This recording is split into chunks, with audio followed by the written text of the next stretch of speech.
Hello, hello, and welcome to another episode of the Borderline Podcast Disorder. First of all, I want to say thank you to everyone listening. We've reached, I think, the 30th country a couple of days ago, so that's pretty awesome. And we're getting close to 1,000 listeners. So that's wild, and thank you. I appreciate it. Now, this week has been fairly interesting. I've been in a hospital a couple of days ago. I've been diagnosed, or I'm in the process of getting diagnosed with something called vestibular migraines. And I'm finally getting sorted, like with my headaches. That's good because I'm a bit tired of my head. Hurting almost all the time. Um, and I've got a couple of more.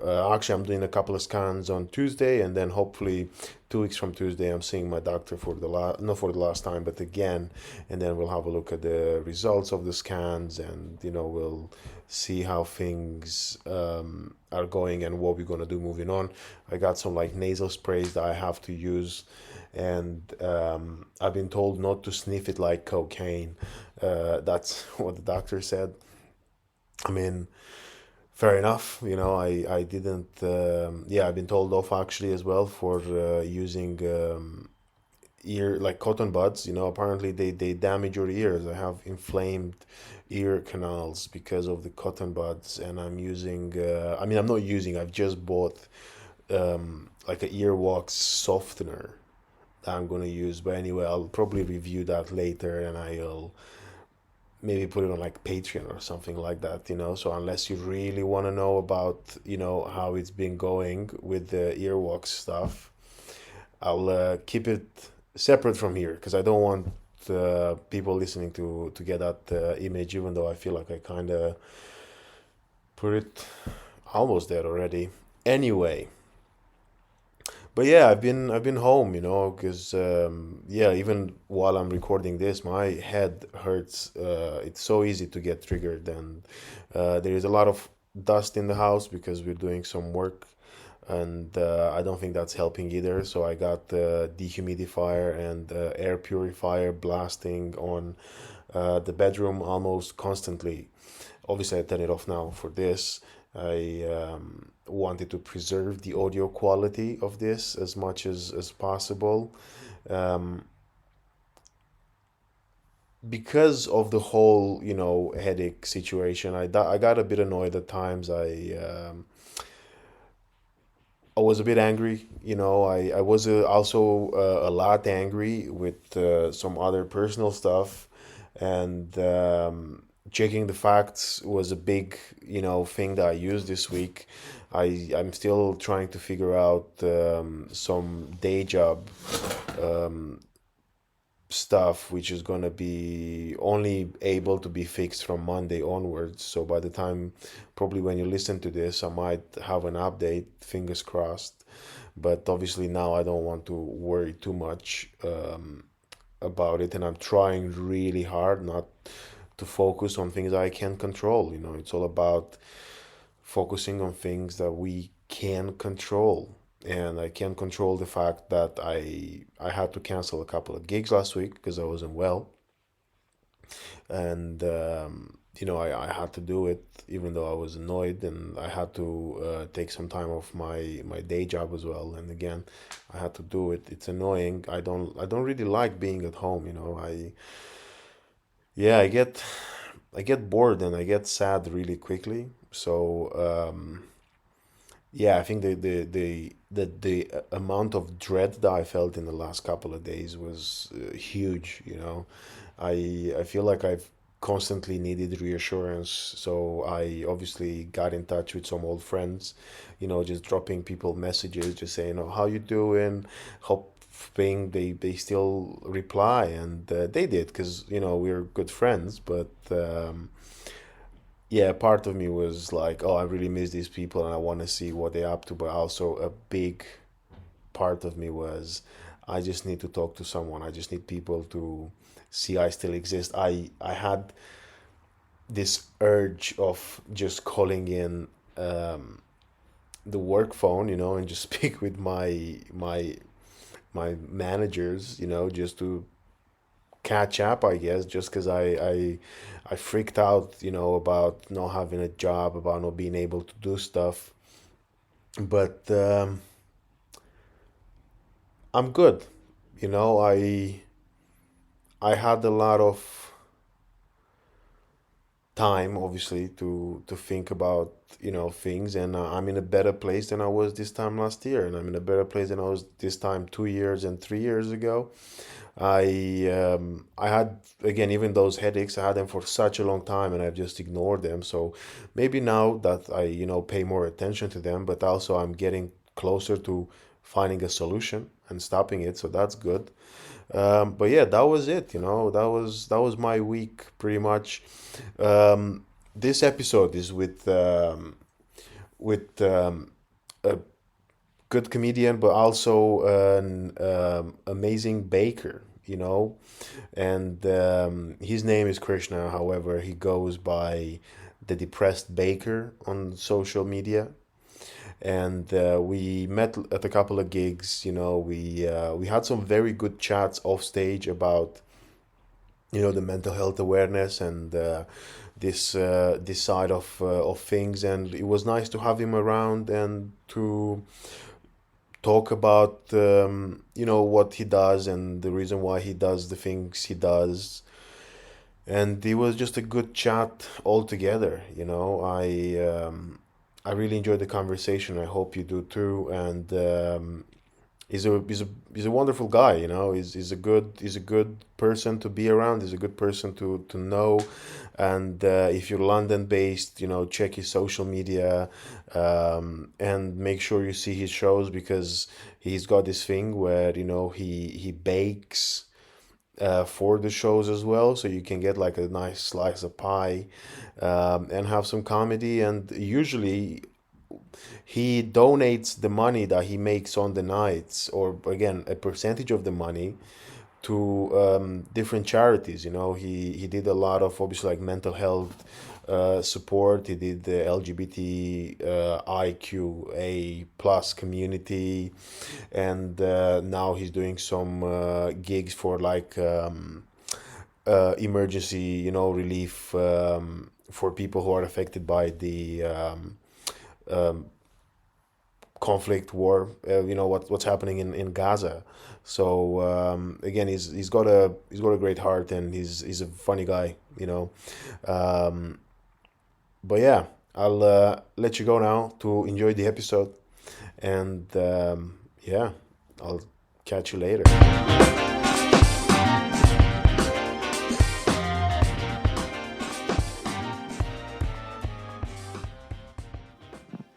Wonderful. So, Krishna, how are you? Very well, thanks, man. How are you? Not bad. Thanks for coming over today. I hope you had a nice journey. Do you live far? I don't live far. It was the central line from Stratford to Snaresbrook, and it was all over ground. Nice. I think. Have you been here before? Yeah, there's a court in Snaresbrook, and I was on a jury service once. No way. Yeah. I don't know if I'm allowed to talk about this. I sent someone down. But... Oh my God, nice. That's exciting. What do you think of, no, because I never do, because I was going to ask you about the Gypsy Rose, because she's like very famous, the lady who killed someone, and she's like...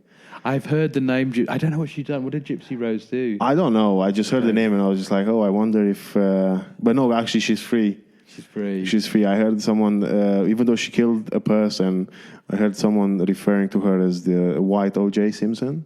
Oh, interesting. I need to look into that then. The O.J. case fascinated me. I loved it. What did you think about the TV series? I loved it. Yeah, Cuba me too. Gooding Jr. Yeah. I really enjoyed it. Yeah, me too. Yeah. I think it was really good. And it was just interesting, and that's good though. Yeah, I think it's. I'm glad you didn't have a long commute. How are you gigging a lot this week, or? I am actually. I've got a gig on Thursday coming. Nice. Just the one gig and one gig next week. But Thursday is quite an interesting gig.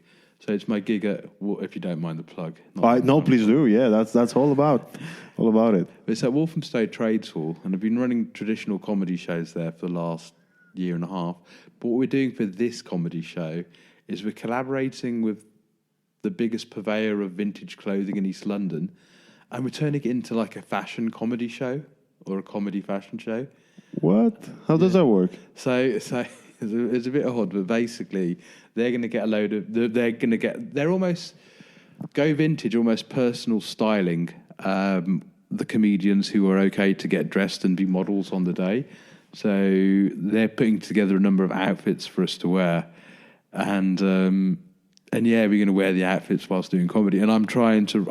It's vintage clothing, which is a very specific thing. And yeah, no, it's items of clothing between 20 and 80 years old. And white people love vintage clothing, which is essentially what I'm trying. I think that's pretty much most of Walthamstow, to be fair. Yeah. It feels very... I lived there for a while, so I feel it's very... actually... Oh, this top is actually bought from the town hall in Walthamstow. Yeah. Yeah, I bought this from outside the town hall. In the summer, nice. They had those pop-ups. That would have been Go Vintage. It would have been. It was a vintage clothing store. Yeah, that's Go Vintage. Yeah. So yeah, I got this, and I got another a short sleeve top as well. I'm crazy for vintage stuff. I love it. I think everything I own.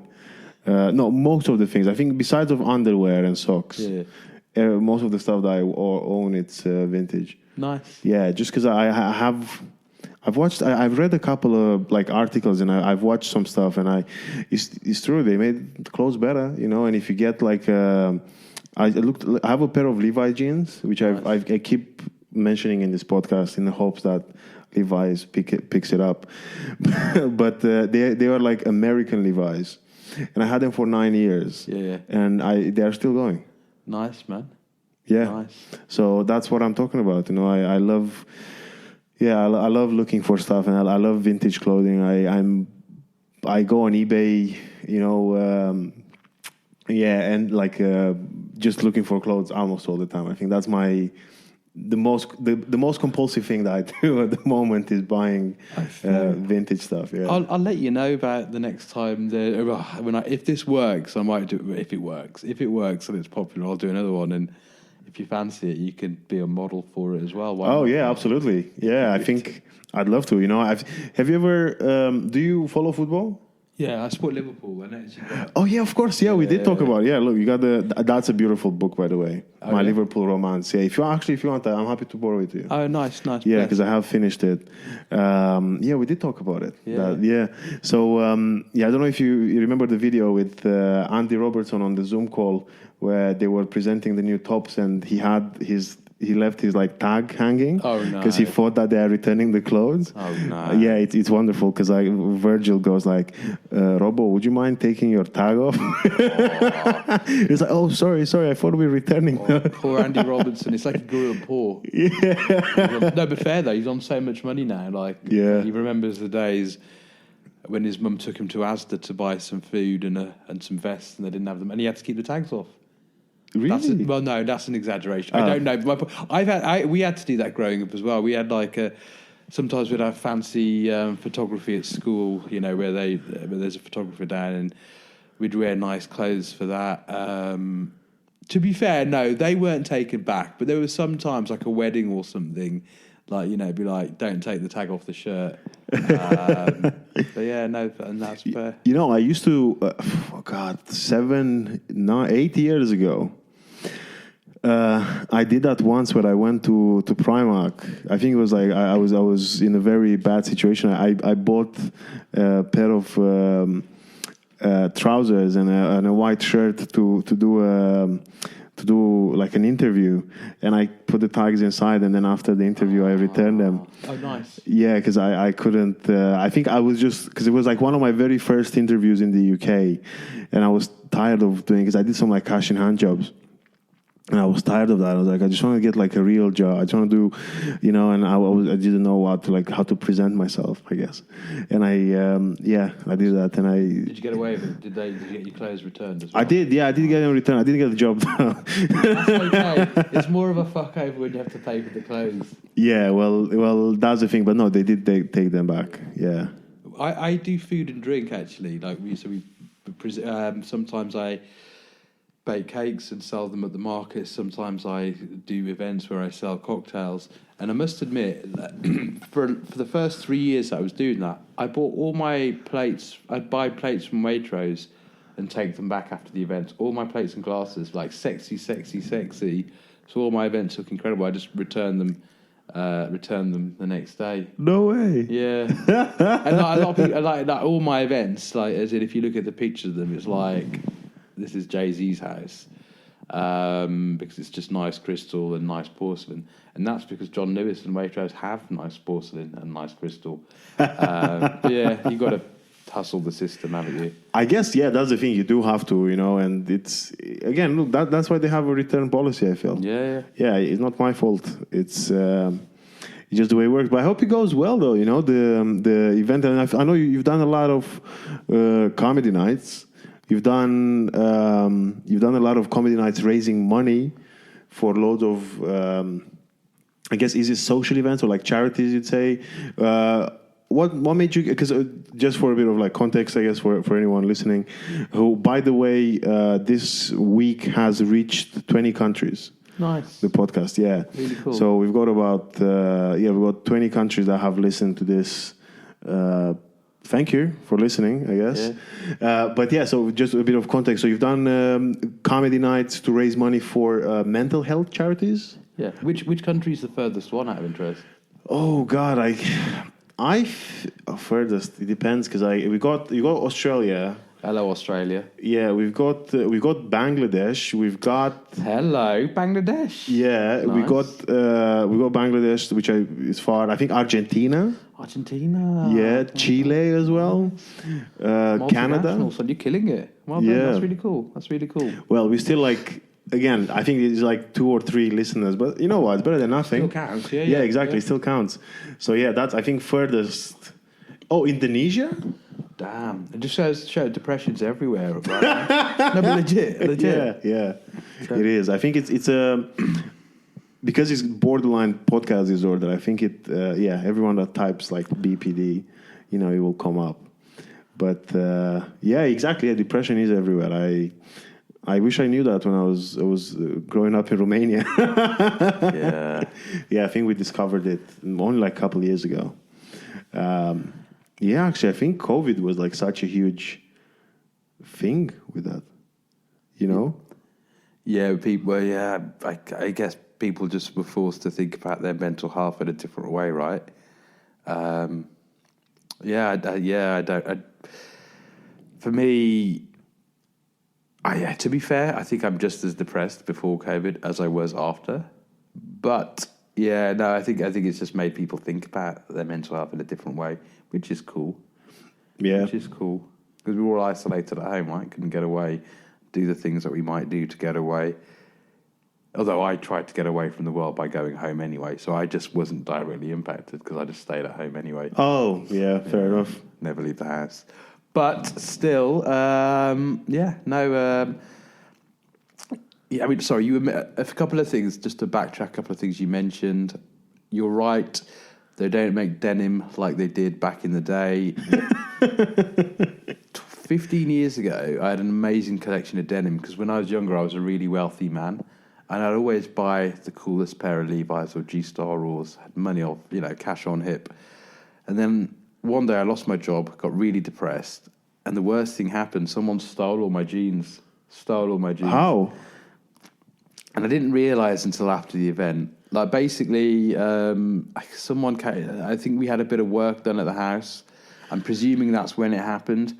And I think there was a builder, and I don't know who was exactly my waistline and leg length, and he stole all my jeans. Or a cat burglar stole all my jeans and nothing else from the house. So nothing else. Just my jeans, and that is a blow because you come to like your jeans, like what I mean. There's a real level of confidence. What, you going to the cinema? wear your jeans. You're going on a hot new date, wear your jeans. Yeah. No, but no, that's good. And then, so yeah, no, I'm glad you've got a cool pair of Levi's. And Levi's, you should talk to Levi about a sponsorship for your Levi's, because Levi squared, right? Yeah. Levi's squared. Levi's on Levi's. Levi's on Levi's, exactly. Levi's on Levi's. I actually wore a Levi's long sleeve T-shirt the other day at a gig, and I was like, "Yeah, my name is Levi. Here's my name tag. Where is yours?" Yeah, nice. And he went well. Yeah, it was a bit of crowd work, which I don't usually do. And those Levi's long sleeve tops are quite nice, actually. I do like they those. are so nice. They are nice. Yeah. Actually, I did find this is a relaxed fit, or like a standard fit. But then I realized with like a Levi's, even though at first I thought they were going to be a bit too tight, they're not. They're not so tight. Yeah. No, yeah, they are a beautiful brand, I think.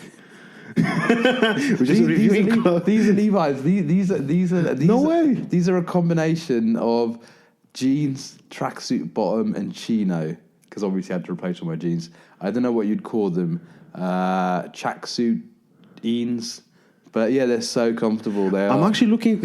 I'm looking for a pair of those because me and my partner we're traveling to Romania next week, and I want like because now I'm wearing like actually like trackies, and I want I might ask you for details. I will definitely send you the link. I'll say this though, they are designed to look as smart as a chino, and I do feel that they end up just being sexy tracksuit bottoms. But what's wrong with sexy tracksuit bottoms? I agree. Right? Yeah. I think I got told off once on my day job because I wasn't allowed to wear trackies because it has like a logo on. Serious? Yeah, but otherwise, I think I'm the kind of person that if I didn't have to wear, and also, I think I had this because I did have a period as an late teenager, early 20s where I was wearing the tightest trousers I could. We all did. And I really, I'm glad. For a while, I just thought it was me, and now I look back to it, and I genuinely, I don't know, I put something on now, and I'm like, if it's the slightest tightness, and I'm like, this is a nightmare. I'm like, how did I live like that? It's a couple of things, really. I used to wear the old tight trousers too, and the thing that amazes me about my tight trouser wearing days is because you wonder how your balls made it through. Yeah. Do you know what I mean? Okay, so as you get older, gravity occurs, and your balls drop. Your balls drop. I mean, like your balls drop at the age of 16, and then they drop, and don't stop dropping. And the thing is, that when you got a pair of tight trousers, your balls could be anywhere, man. You could have two bollocks on one side. Oh, one in one. You hope one on one, but it doesn't stay that way often, does it? Like no. That's the game, though, isn't it? I think, maybe that's what I was lucky with, because I think it was about 16 to 20 that I was wearing tight fitting trousers, and now, I wouldn't get away, and I wouldn't even want to. Yeah, I think I picked up a pair not by accident, but I think I had I think it was I can't remember what I was trying something on. I was like, oh no. You have to be able to bend over. Yeah, squat like that, and even when I was a slim, when you're wearing trousers that tight, there's still a difficulty bending over. And you know what? Skinny trousers, tight trousers, it's not performing its function. Yeah, exactly. So, I'm glad that, I'm glad that history, not to repeat itself, but, I'm glad that we're in that kind of circle where, what goes around comes around, and we're back at just wearing, we are. I'm sure there are people out there who are still, wearing tight, which is fine. Everyone can wear, but not for me. That's the thing. I'm glad that we've normalized that whoever wants to wear loose clothing can wear the loosest clothing. Yeah, I'm into it. Yeah. Tight trousers will come back. That's vintage. That is vintage. So part of the reason I'm doing this vintage show was I just track how white people spend their money. I told you. And I know a lot of vintage people. And I was learning about the things that are coming in trend. 90s skater wear. Yeah, apparently it's flying off the shelves. Oh, I see. I can see that. Yeah. Can you? No, fair play. I can't. Fair enough. I didn't think that was a particularly cool. No, I think cargos. Just bring them back. Apparently cargos. They're flying off the shelves. Yeah. Low cut jeans. Apparently, yeah, I'm not into that, but they're for like this stuff. Yeah, I think the only problem I have with low cut jeans is that I remember my older sister going out. nice. No, it's not because that's my only. Like every time I see, because I see sometimes like younger people who are I guess like uni students or something, and they have low cut jeans, and I'm just like. I feel like is that part of my early, because again I grew up in Romania, so everything in Romania it's a bit like back, so like your 90s are our 2000 early 2000s kind of, so in 2000 I only have those memories where like I used to fight with her, and every time I see someone with low cut jeans I'm like, I hate you, but I don't know why, and I'm like, I think that's why. Is that because was she wearing like a thong or something on top, and you could see the top of the thong? No, I think not the thong itself. I think she was very. I mean, I love her. She's she I was going to say she's like family. No, she's. But I just the fact that we were annoying each other at that time. Where now I think the fact that it's not because what I was seeing, because I don't even remember that. Yeah. It's just the fact that she was wearing them, and I was like, I hate you right now. No, and whatever you're wearing, because that's what actually I realized that one thing that I hope doesn't come back, the short sleeve T-shirts with the hoodie. Don't like those. Fair play though. Oh God, no! Because I feel like the biggest assholes in my school, over summer they would wear those and. Yeah, they are. Do you know what? They are an arsehole top. I got to tell you. So I got big ears, right? And like I use in-ear headphones like everyone else, but I enjoy boxing at home. Now, when I box at home and I haven't got a hoodie on, my ears come out. My headphones come out my ears. So I'm actually one of those wankers in a hooded t-shirt. I've got hooded t-shirts, and I agree. You know what? I don't wear them outside of my boxing. That's what, I don't mind that. Yeah, I respect that. That's got a purpose, hasn't it, in that regard? Yeah. But I know I don't know, someone who's got a hooded T-shirt, are they the high school bully? It just screams a weird sort of vibe. I don't know. And if you remember, I don't know what because I do have I have a basketball top, which is like a hoodie. It's like a vest, basically, with a hood. Oh, vest with a hood. Vest with a hood. Yeah, and because it's good. Like I think when you. Basically, because I have it's a basketball hood. I don't even know why I bought it. Anyway, it's vintage. I think that's why I bought it. But I think they wear it because like it gives like the freedom of like the whole arm when you throw like when you're throwing stuff, the ball. So yeah, I see that. But then the ones I was thinking about are those which are like basically they had like a fake vest. And then the sleeve comes, so as if it's a vest, but then it has it's like. Then the actual like half sleeve comes out of it. I'm like, what is this? Like again, someone wasted even more time on this to try and separate it. Because I see the ones that you're saying. Like I've seen loads of like I think Lonsdale, was they were like really big, Everlast as well because they had a boxing brand. Like so I've seen I respect that.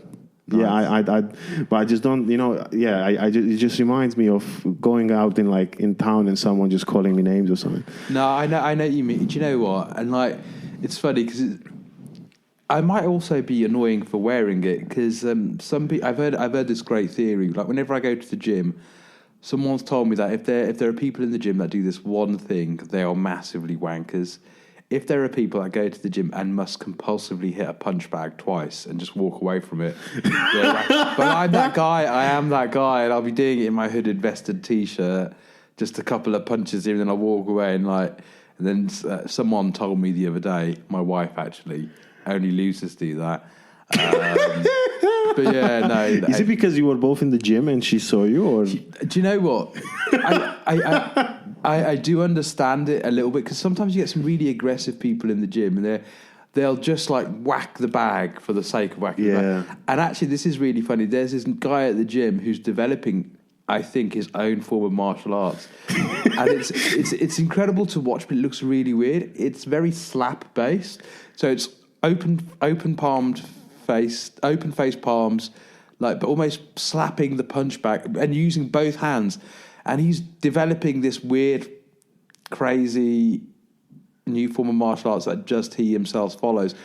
And I guess that's where she's got part of her opinion about only losers just randomly hit punch bags in. I think my problem actually with I love what this is what this is turning out to be. It's beautiful. I think this episode, because I did not, that this wasn't in the agenda for today. But one of the things I actually find annoying is that, because I went to, and especially because I'm not rich, so I have to go. I go to like low budget gyms when I go. I'm not at the moment. I hate people who those. No, hate. It's a big word. I dislike, and I think those to me are the biggest losers when they go close to a bag, and I love it when they pretend punch. Oh yeah, and they take it back. And I there was this like. It was actually a group. There were two guys in the gym, and one of them just goes close to the bag, and he just kind of like does this, and then his other mate goes like, yeah, and you see the other mate like nodding his head, like no, don't encourage this behavior. Yeah, do not. Yeah, like the ones I've also seen once with a phone, like they have the phone in one hand and then they punch with the other, and I'm like, what?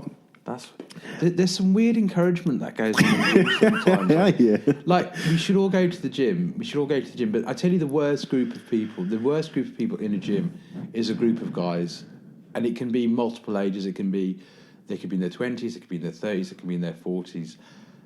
But they're treating the gym like their own group personal voyage. Yeah. And you've got 4 people around one guy pushing 40s on the leg press. Like, oh, come on, yeah, and it's like, woo, it's too much, and they're just, and it's just, oh my God, I'm scared to be in the room. But encouragement in the gym is good. It is, again, I think that, but this is why I love, I don't know, I climb more, Yeah, because I like the community around climbing better than I like the community in a say, gym. Again, I heard of those, like, CrossFit gyms and stuff like that apparently they are, like, a bit more open, and the sense of community around it is much better. But, like a traditional gym now. Yeah, I've seen people where, look, I'm a huge, like yourself, I'm a huge advocate for like mental health, for like, I want people to open up and to feel good about like how I've learned that, there is no such thing as good and bad feelings. Feelings are feelings. That's just the way it is. Accept whatever you've got and just try to live with like what's happening in your, in your head, or like what's triggering around you. Just learn from that. But sometimes I see people in the gym where I'm like, you really need to see someone. And like that's the moment where I'm like just I think every gym in the UK, or at least again any low budget, like entry budget gym in the UK, should have a psychiatrist or like a therapist on duty, rather than have like, oh, this is the duty manager. Yeah. Which is usually the guy who's just like picking up the weights and puts them back in the right place. No, they should have a therapist, and they should inspect what's happening and be like, you look like you need some help. Why don't you follow us? Yeah, that's a great idea, though. Yeah? Legit, that would work.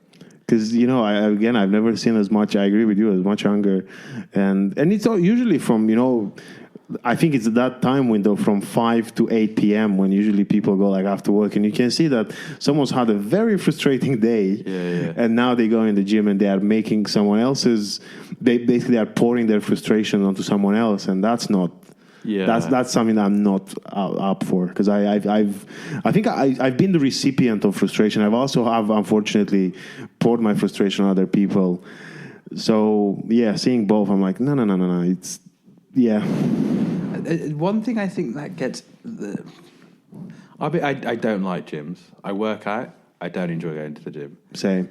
But one thing that I really hate about gyms, where I think they get it wrong. I get it, people have to have music when they work out, but the gym, when they ramp up the music to the point where it's like a club, and they always do bad remixes of songs that would otherwise sound incredible if just played normally. Horrible remixes of stuff, like, and I just don't get it. It's like, what's the goal here? To ruin everyone's audible experience? And then the other people I hate in the gym, I hate spin classes in the gym. It's a great exercise, but they ruin everything. They're so loud. It's like, yeah, give us 20%, more, push yourself, push yourself, you're too fat, up it by 50%. I think everyone can hear this whole thing going on, and it makes me, and I've actually complained a few times. Like, I'd always be the guy in the library when people would speak up, and like, I'm going to speak to the head librarian, and I've spoken to people in the gym. I was like, this spinning instruction, it's just terrorism. It's terrorism. It's terrorism. And people could also cycle on. But there are exercise bikes that people can use without having having someone direct an incredibly frustrating cycle trip up hills, mountains. I don't know. And it's just, anyway, I do like the gym, but aspects of it, I don't. Yeah, I'm the same. I haven't had the gym membership in almost a year.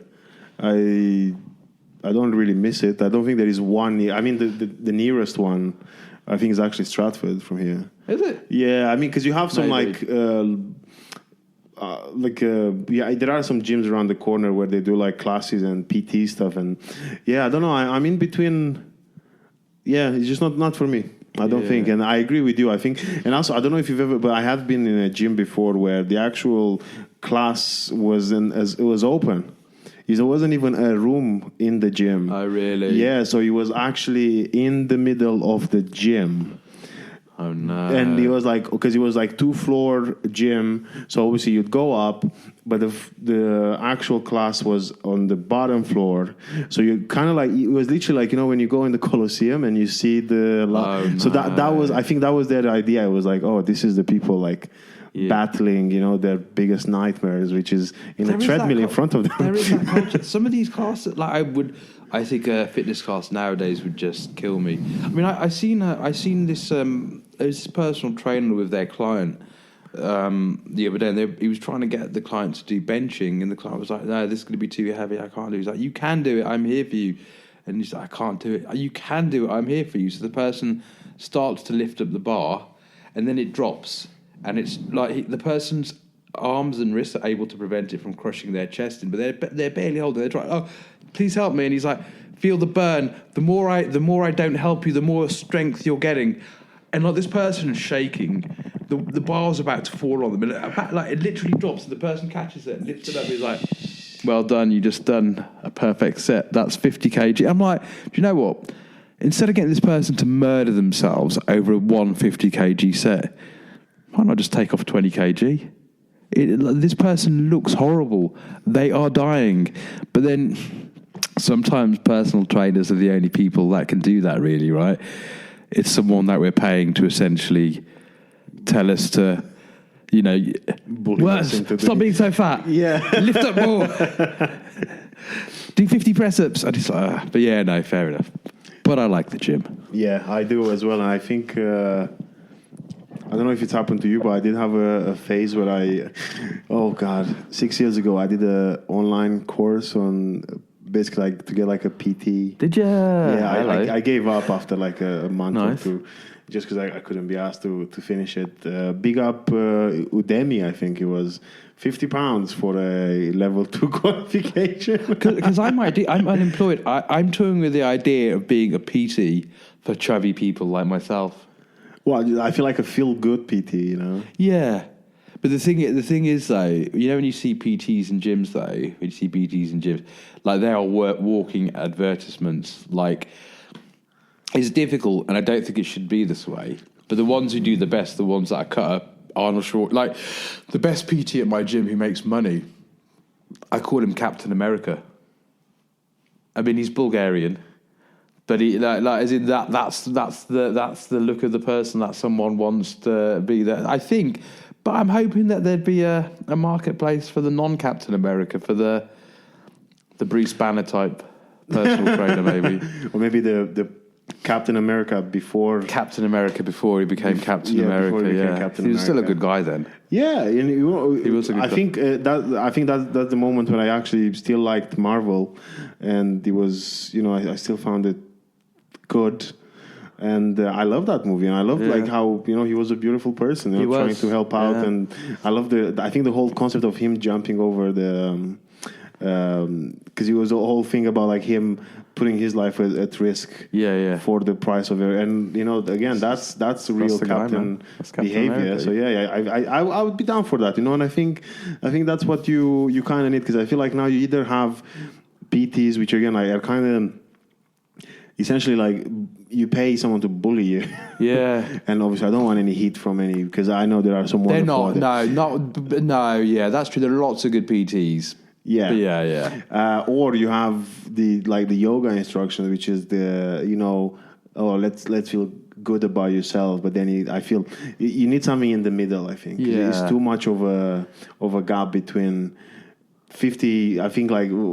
God, I forgot the one that I hate burpees, Yeah, I hate burpees. 50 burpees, I hate burpees. And then you have either burpees or just have like nice stretches. But then if you get something in the middle, I think that's where, someone like Jurgen Klopp comes up, where, he wasn't a great footballer, but he's a great manager. You need, So I'd be down for it. I would join if you. There you go. Yeah. There you go. Well, I tell you why I think I'd be a good PT. Because I think it'd be cool to have a PT who hated the gym. Legitimately. So the things that I do are fantastic because they are the most brainless exercises. And I could just go to the gym for an hour, not even hate what I'm doing just because of the specificity of what I'm doing. Like burpees, that is way too fucking intense a procedure of movement. Like, you wouldn't do a burpee movement in real life, in any sort. But you wouldn't know. You might squat in real life. Yeah. You know what I mean? You might fucking have to lie down in real life. You might have to get down on your knees in real life. But you would never have to do a burpee up and down job. You just wouldn't. No, I agree. You just wouldn't. Yeah.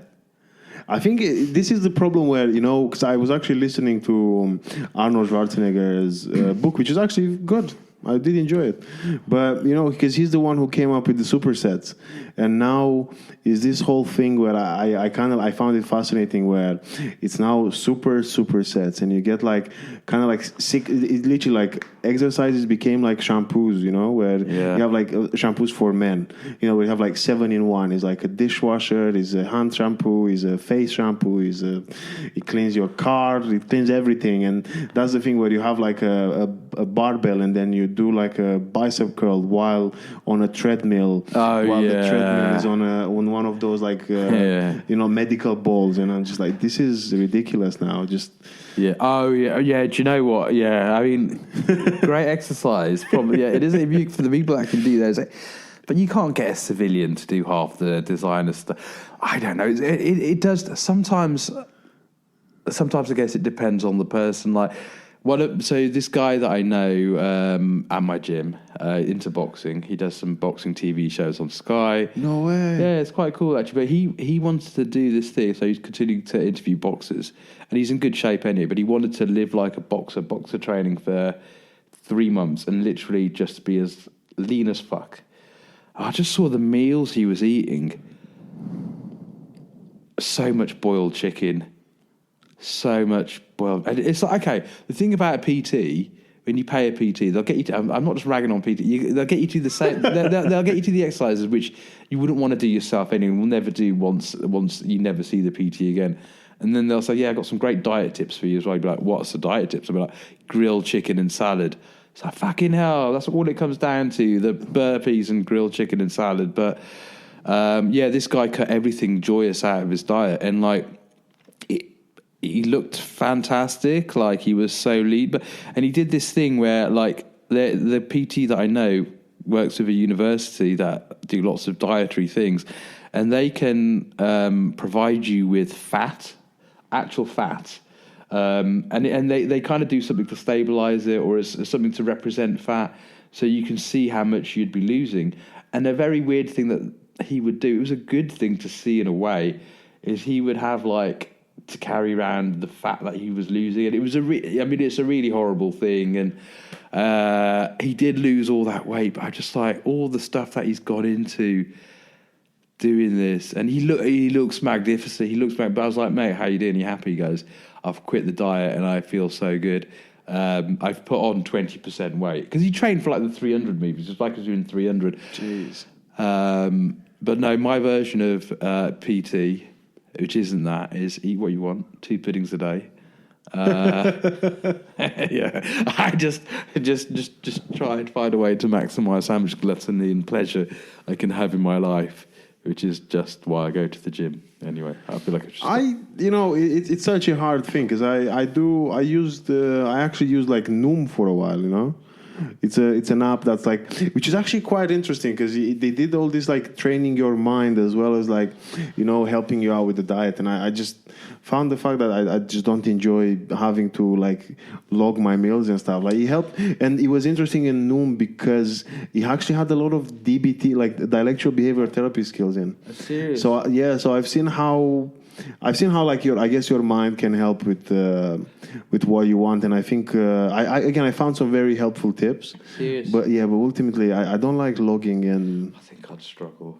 Yeah, I think it just makes me sad, you know, because I like some days I'd be eating, I don't know, a bowl of cereal for breakfast and then like a soup for lunch and salad for dinner, and I'm like, oh, I'm smashing this, and then 2 days later, and then 2 days later, I'd just have like Makis for breakfast, Makis for lunch, tough, and like a kebab for dinner. And I'm like, oh fuck, and that's why now I found the balance. Like, look, for example, today I had the early small breakfast. You know, for lunch I had a couple of pieces of bread with some Philadelphia, big up Philadelphia Light. Big it up. And and then tonight we're getting Wingstop. So Getting what? Wingstop. Oh, chicken wings. Yeah. Nice. Yeah. Nice. So that's why I got me to the point where I'm like, I can plan my meals. I know when I'm eating something that I'm like, oh, treat yourself. And also I have like I have a sweet tooth. Me like too, it's man. yeah. Where's your sweet tooth? Is it sweets? Yeah. Yeah, I fucking love sweets, man. Yeah, cakes. Like I'm a huge cheesecake fan. Oh yeah. Yeah, Nice. Irene makes this like amazing Nemesis cake. Oh yeah, what's that? Chocolate. It's like a chocolate cake, and it's like a gooey. Oh god, it's literally like a chocolate cheesecake. Oh shit. But it's man. not a cheesecake. Oh wow, that's nice, man. It's very good. I got to try that. I tell you why, because cheesecakes I feel were invented during my time of life, like during the 80s, 90s. No way. Yeah, like goat's cheese. A few things come about in my time of life, and I just feel like we've gone backwards. How? I feel like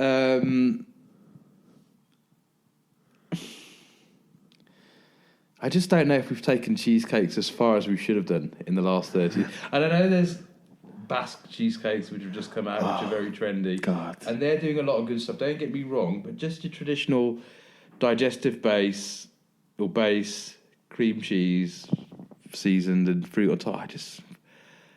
So many of them are 4 out of 10s. Yeah, I agree. That's the thing with cheesecakes. You need a good cheesecake. Yeah, you do. And in Romania, my mom used to make this thing, it's called a Fanta cake. Oh, hello. So it was a cheese, a chocolate pastry. Not pastry, it was actually like a chocolate puff layer. Wow. Cheese. Wow. And then pudding on the top. Wow. As in pudding, not as in pudding a dessert, but the pudding with Fanta. So you'd like make vanilla pudding with the actual Fanta drink. How was it? Oh my god, it was the best thing. That is I've amazing. ever. I like the idea of that. I like the idea of flavouring something. And with Fanta. my mom Like used a chocolate to. orange type thing as well. I guess, right? It was much better. Wow. Yeah, it was like basically like a layered chocolate cheese, and the cheese was like twice the size of anything, and then topped up with like this layer of just like pudding or like just like jelly.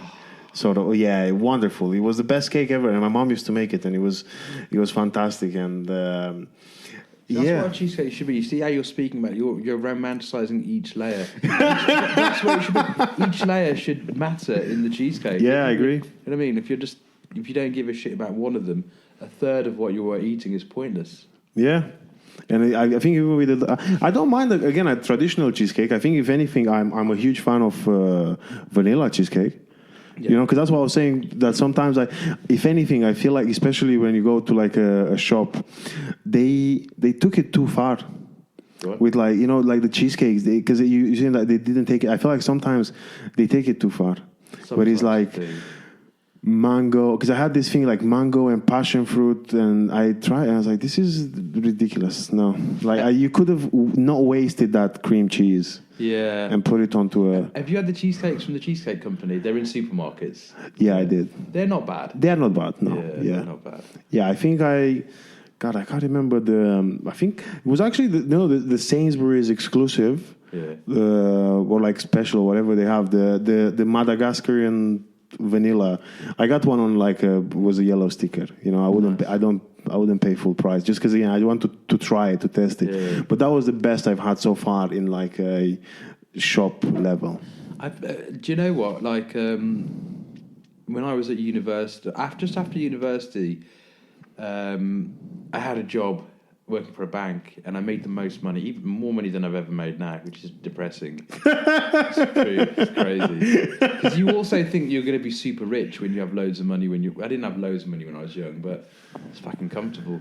But Marks and Spencer's, they were in their heyday for food at that stage, and they did a really simple Marks and Spencer's Belgian chocolate cheesecake, which was just base and almost like a Belgian chocolate cream cheese mix, but it was just so beautifully done. It was gorgeous chocolate. The texture of the cream was amazing. They've stopped it now, and it breaks my heart. But that used to be one of the best cheesecakes I've ever had. And do you know I tell you what, do you know the chocolate company Thornton's? Yeah. I don't like Thornton's chocolates. I'm going to say that. I find them to be over-sugared. But they used to have a chocolate cheesecake when I was a kid. And every year, that's all I wanted for my birthday. I didn't want a birthday cake. It was a gorgeous, like a toffee. And I know what you mean. Thornton's cheesecakes? Yeah, they used to do them. And it was... I can remember it. Like I'm such a big foodie.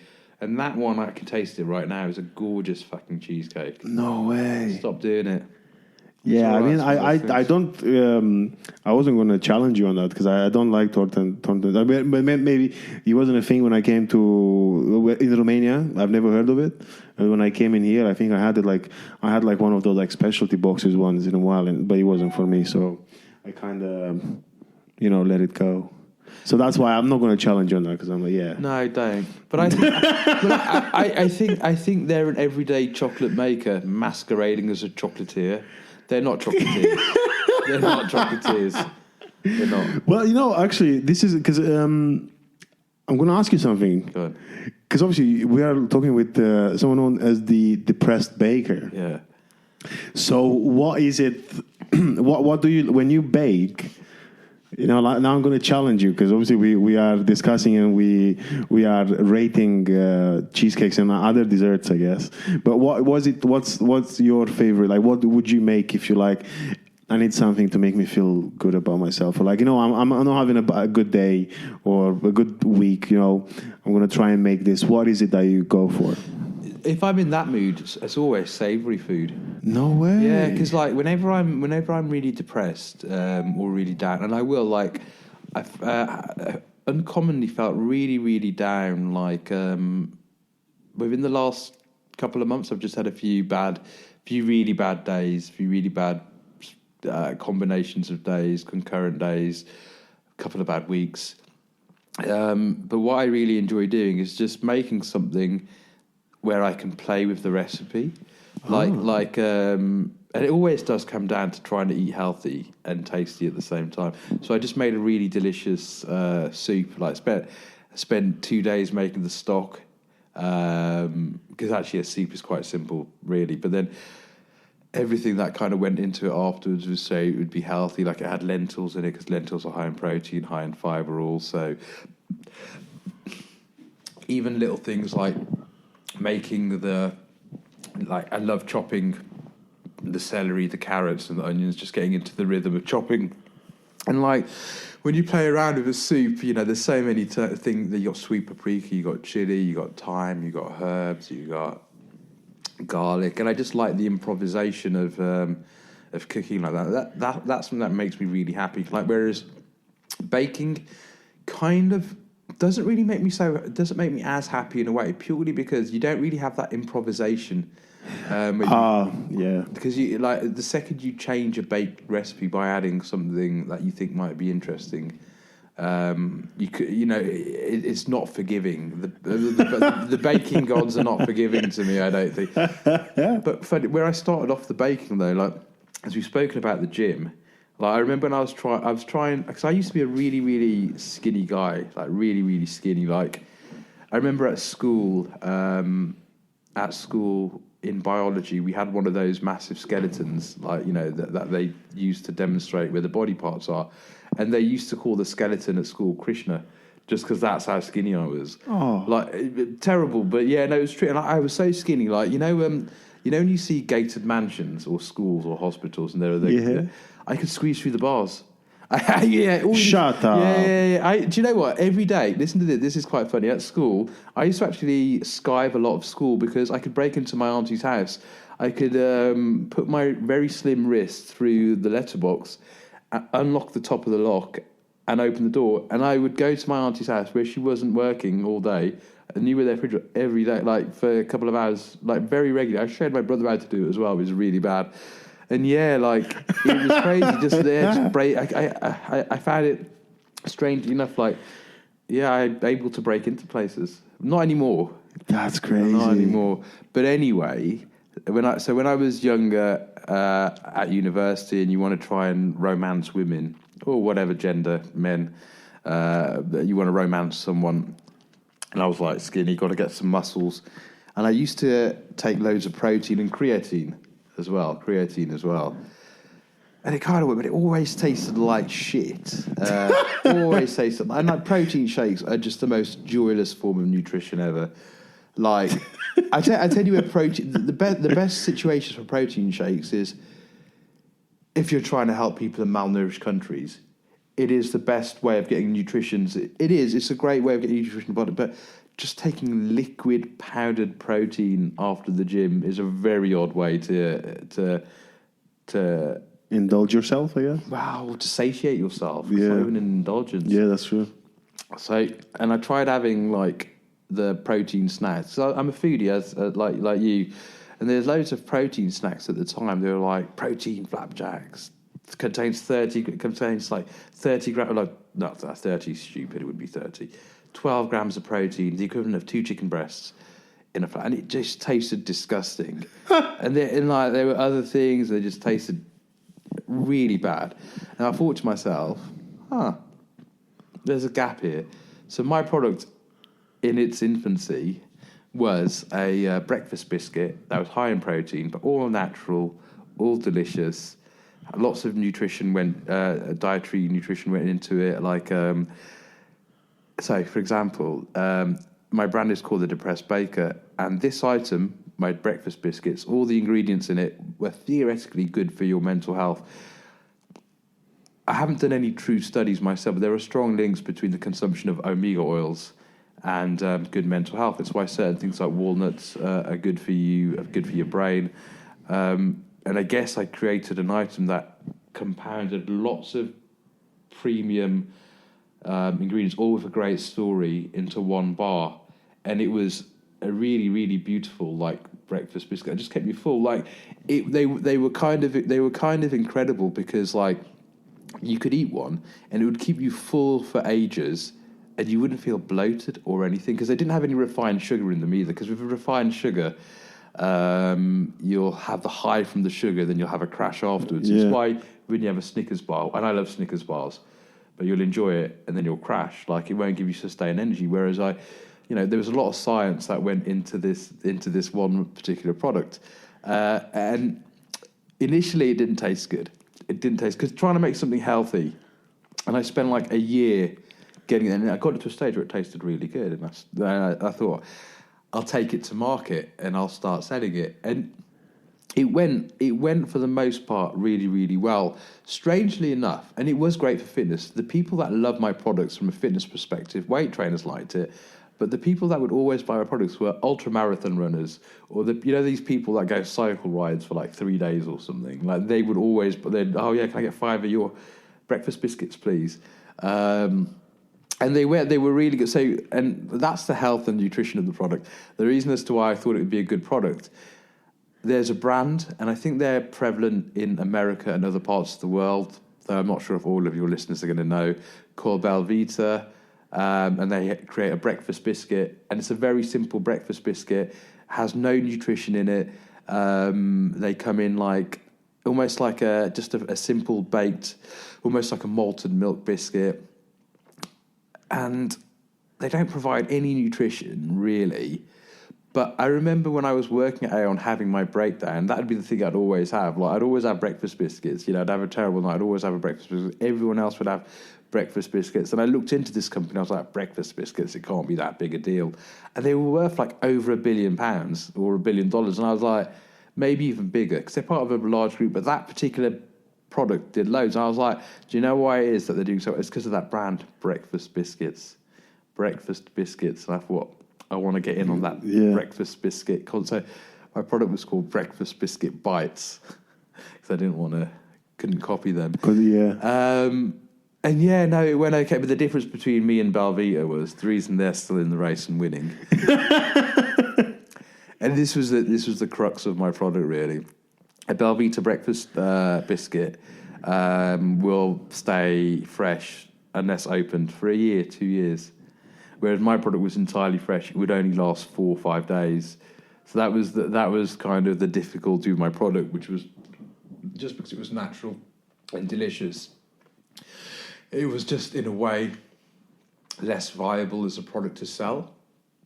But it didn't. No, I can't see anything out there. I've just got a bit of wind. That's why a bit of acid. Oh yeah, no. I know. Don't worry about it. Okay. No, but yeah, no. So I saw. They did really well. My breakfast biscuits, I even went to a diet. I even went to like a nutritionist company. What they do is they take your biscuit, they burn it, see how many calories it's worth, and they were like, "We have never seen anything so nutritionally perfect. Like, you could have sold my my breakfast biscuits to the army. I swear they were. I mean, apart from the fact they don't last very long, so it would have to be a 7-day war." But apart from that, the nutrition of them was just fantastic. But yeah, that was the first one. I sold those products for about 2.5 years in markets in Walthamstow, Wanstead. Actually, I sold just down the road from you, and it was really good and it was really fantastic. Some of the difficulties I found in doing that is people want naughty though. Like people want a bad boy. They don't want a good boy. Do you know what I mean? Like, but it's completely true. Like, and like, my items would cost. I don't think it was too much money. £3.75. But the thing is, that's not bad. It isn't bad. But it was a breakfast substitute. And when you consider that, for £3.75, you have like a salted caramel brownie with butter and fucking donut icing or whatever else. Like. That was it. It was just, it's easier to sell something naughty than something good. But no, and then COVID kind of happened, and that's what kind of put a kibosh on the old baking. But yeah, I'd like to get back to it. But going back to your question about what I would bake, that would make me happy, that I would sell like an interesting cake. I don't know. It's difficult because I put the Depressed Baker is a company that exists for depressed people and people who've suffered from depression. So if I bake a cake, it has to be a fucking good cake. Like, otherwise, and that's a bit much. Like, obviously, it's not like all depressed people are going to be like, "You made a shit cake, now we're going to kill ourselves." It doesn't work like that. But I want it to be something really special, because if you're going to use the name, like your podcast, I think the name matters to you, and you're not just going to put something. You're not going to half-ass something because of the name and the title that represents. So for me, the Depressed Baker, it has to be something special. So I'm currently in the process of thinking about what the next bake thing is, because ironically, it wouldn't be difficult for me to sell the items now. It really wouldn't be, but I've just got to have something that I would be happy with. And I'm a really difficult person to please. I'm amazed that I please myself in the first instance. It takes me hours to masturbate. Like, it just... I shouldn't have said that. That's incredible. You get the point. Yeah, but no, I think that's beautiful. I think... Oh my God, that's amazing. Oh... No, yeah, I agree with you. I think when you're trying to make something that matters to you, you gotta put your whatever you got into it, because that's I agree. I think sometimes it's a weight on your, or at least to me, I feel it's a weight on my shoulders, because I don't want people to, because this is what I thought about a couple of days ago as well, when I think when we were chatting about when we did the gig together a month or so ago.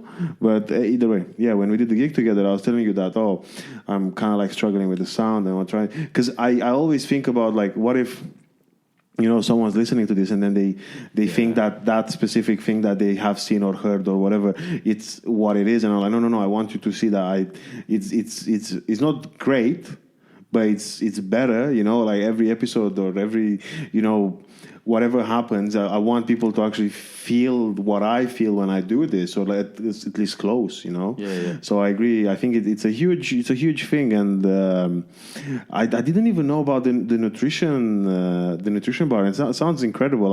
Because I love running. I love distance, like long distance running. Every time I say that, people laugh because it doesn't seem legit. But I am a runner. No, I laugh because. No, you. But I'm saying, like, I know. No, man, like, you don't do that. You you look like a runner. You could be a runner if you like it. I'm like, why are you a long distance runner? Because I hate long distance running and I can't do it.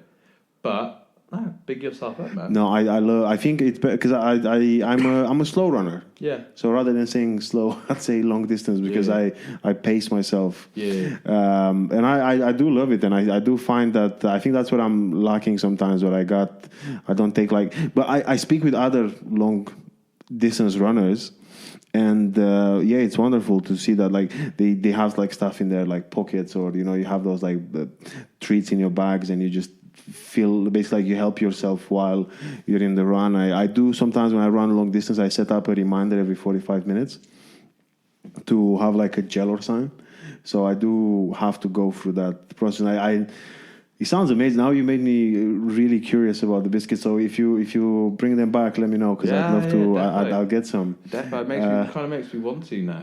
Yeah, no, I mean, I'll share. I'll ask you something. I'm pretty sure you thought about it as well, but I'll ask you after the podcast about the conservation of the biscuits. But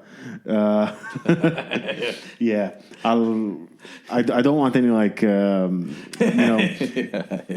We'll talk the biscuits afterwards. We'll discuss biscuits after.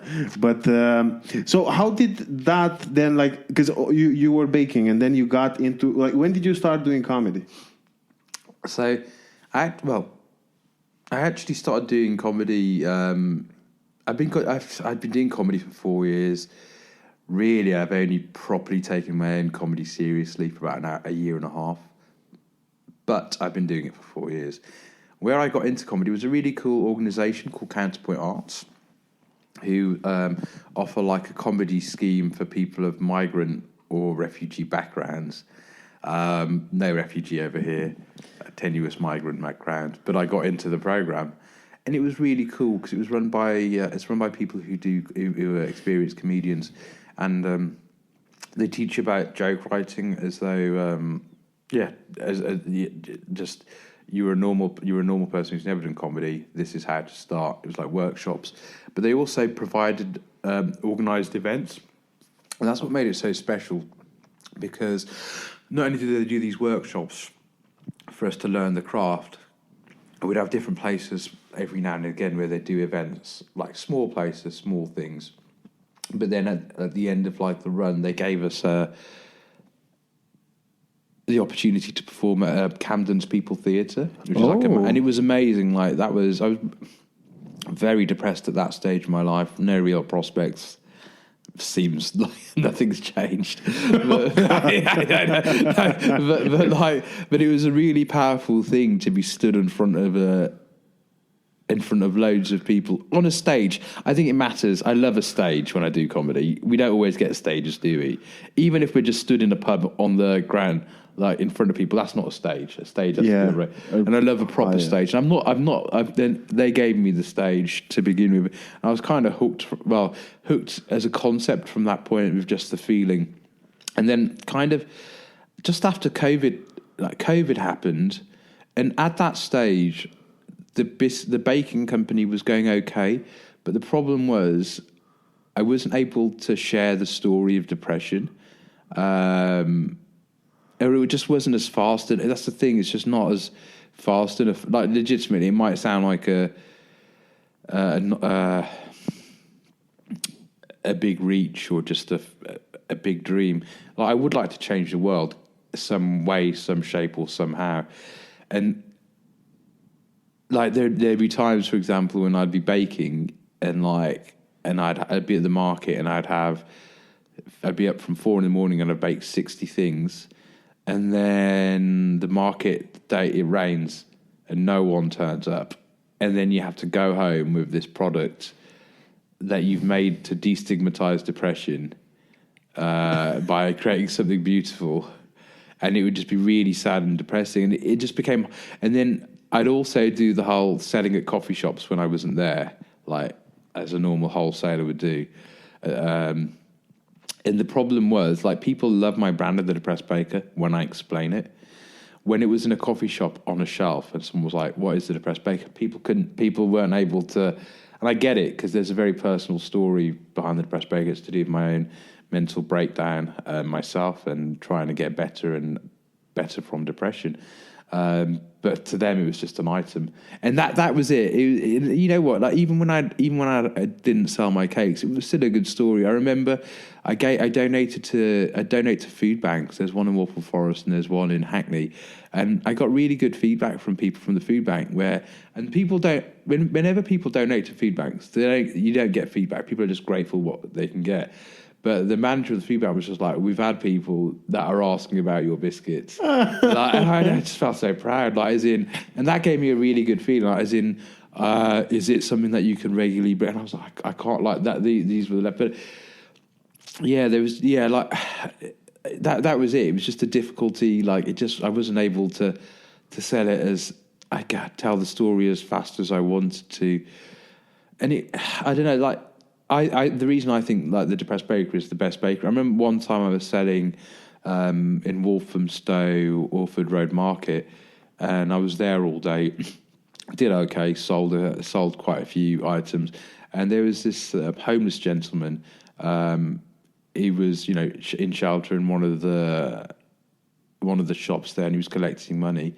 And I remember at the end of the day, he put all his money together, and he's like, "Can I buy some of your cakes, please?" And I was like, "No, you can have them for free." He goes, "No, I've heard the story of what you're doing, and that's worth much more to me than." And I was like, I did take his money. Obviously, like that's what he wanted to do, and that I took his money and it went to the charity and whatever else. But it's a really nice thing. And another time I've done an event, and someone came up to me, asked the story of the Depressed Baker. I explained the story, and he goes, "I've just got to pop away for a minute, check something." And he popped away for 5 minutes, and he came back. He goes, "I just have to check my bank account." And it's okay, yeah. "Can you charge me 200 quid for this cake?" And I was like, "What do you mean?" Like, and he go, like, "What, you want to buy all of them?" He goes, No, I don't want to buy any of them, actually. I want to give you 200 quid. And I was like, "Why is that?" And he goes, "Do you know what? Just because I had a really tough time with mental health. My grandmother suffered from dementia. It was really horrible. And this doesn't change what happened to my grandmother, but I just like what you're doing, and I'd love to contribute." So that's kind of what made the Depressed Baker in many ways more valuable than other bakeries, because I mean, no one's going to pay £200 for a Mr. Kipling apple pie. Yeah, wow. But yeah, all little stories like that. That's wild. Yeah, it's a nice thing to do. It really is a nice. It's comedy is a lot easier to win as a one person band than baking as a one person band. Now there are one person band bakers out there that I know, and they're so impressive to me. Like, and it's different horses. It's different horses for course. But I just find comedy. I have to say, comedy I'm finding a lot easier to put together. No way. Yeah. Really? Yeah. Just like the shows, like I'm able to market the events that people come down. It's actually, comedy for me is a lot less effort nowadays. It's not easy. But it was it's never as difficult as waking up at 3 o'clock in the morning. No, waking up at 2:00 in the morning, baking through the night, letting stuff cool down, wrapping everything, because I had those. I had a special, sexy, custom-made depressed baker wrappers, so everything looked really beautiful, like it looked really nice, but it just took so much time, and then you have to pack everything to go to market, and it was lovely, but it was just a big undertaking for like one person. I did have help. I did have help quite, from time to time. My wife would help me and do the markets with me, but I can actually just plan to organise a comedy event, market it in the background, and just turn up half an hour before the event starts. Someone will plug the speaker in the microphone, the audience will turn up, and that's comedy. And it's just a lot easier.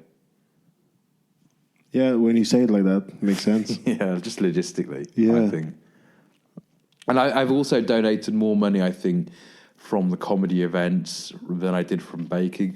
Now, comedy is difficult, and there have been some events where I haven't made any money to donate, and some where like you're donating £24, the two times £12 the tickets, and you think that that's a bit pointless, but then another time you'll raise 40, 80, 150. I've made some bigger numbers too, and then at the end of it all, I think from comedy I've probably raised about £3,500, which is pretty good.